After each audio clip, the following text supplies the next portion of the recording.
Today, I'm going to talk about two games that you need to play, Tiny Rogues and Neonabyss. When I was making this video, I wasn't sure which of the two games I should do a video on, so I've done both. I'll go over the same 4 points for both games, explain why they are fun, replayable, and worth your time. So let's start on point 1, the gimmick. Now, Neonabyss's gimmick is a weird one. It's not its guns, items, or design, it's just egg.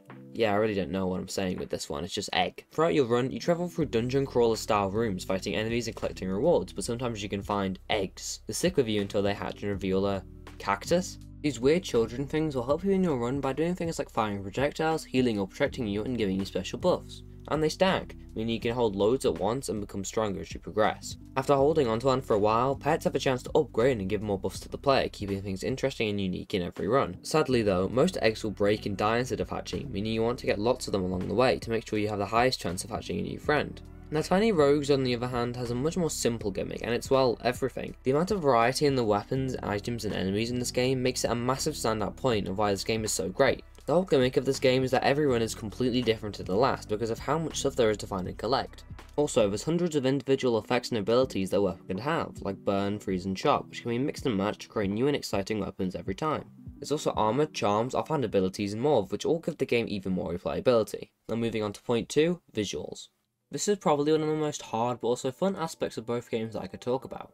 On one hand, I could talk about Neonabyss's visuals all day, but with Tiny Rogues it's not that simple, so I'll leave it till a bit later on in the video. Now, Neonabyss is incredibly stylized and optimized with its visuals. Everything looks unique and fluid while keeping things simple for the player to understand. Some enemies may have similar designs but different colours, meaning they might have different moves or strengths and weaknesses. Some have different modes like Armoured or Rage, which can switch in an instant, and others are more newbie friendly, which you'll probably encounter at the start of the game. All of these aspects are perfectly shown through the game's visuals, making it one of the most important parts of the game overall. Furthermore, there were a lot of things that needed designing when the developers were making this game. Secret rooms, hidden games, tiny animations, and particles all needed to be pixel perfectly designed like the rest, which is why I feel they did a really good job because everything looks flawless. Now then, on to Tiny Rogues. I'm not going to talk about how beautiful this game is or how amazing the animations are, but what I will talk about is its style. Its design is meant to mirror the look of a dungeon crawler roguelike, similar to The Binding of Isaac, and it works incredibly well. Because of how simple and easy to understand but also fun and exciting this game is, its style fits it perfectly. When Ruby died, the developers were making this game, they didn't choose to make it look heartwarmingly beautiful for a reason, and that reason was that they simply didn't need to. They put their expertise instead into what was more important, the collection of over 1,000 overall designs that needed to be created. They focused more on what was important than what wasn't, which I have mad respect for, so overall great choices and execution for both games. Now moving on to part 3, music. Tiny Rogues probably has some of the most prominent and insanely hyped music that I've ever heard from a game. Everything from the main menu to the most difficult boss fights in the entire game have perfectly fitting pieces of music set behind them to create a great atmosphere and overall feel. Every new stage has their own personal track, which brings the musical features from that biome while still reusing certain motifs to make the track feel familiar to the player.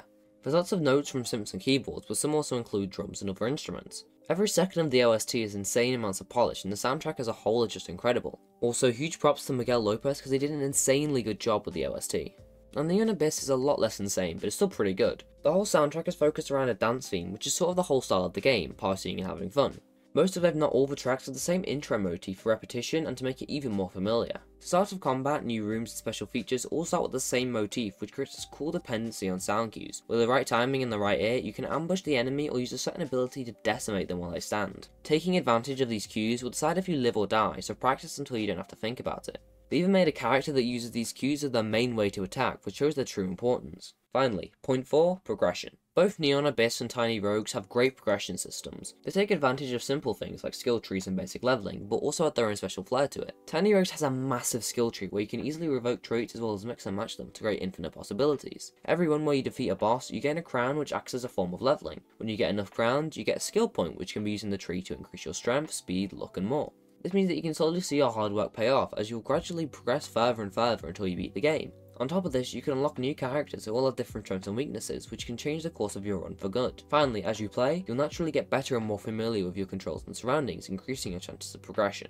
Neonabyss also uses a skill tree, but includes some fun features that you can add to your game. Through the skill tree, you can unlock music, rooms, arcades and more to spice up your runs and keep them enjoyable. Also, when you defeat a boss, you'll have to fight it again and again before you can move on, which reminds you of how far you've come. Unlike Tiny Rogues, Neonabyss takes advantage of multi-room stages to create a sense of adventure and fear of the unknown. This makes it so you don't feel as if your time has been wasted and that everything counts, which is pretty nice. Before we end, it wouldn't be fair unless I talked about some of the problems I have with both games. Neonabyss needs two things: stats and a bit more polish. When you pick up an item or gun, the description of what it does and how it works is kept very vague, making it hard to create powerful builds or even just understand what you're capable of. And it needs polish, not much more than it already has, but just a little bit more so it's fully refined. Certain animations like Matt's dodge don't fully connect right to surfaces, making them feel clunky and sometimes unresponsive. This can really affect the player's performance and can sometimes end runs if you're unlucky. Now tinyrogues also has a few issues, the main one being difficulty scaling. I don't know if it's just me, but some stages and bosses feel way more difficult than others when they shouldn't be.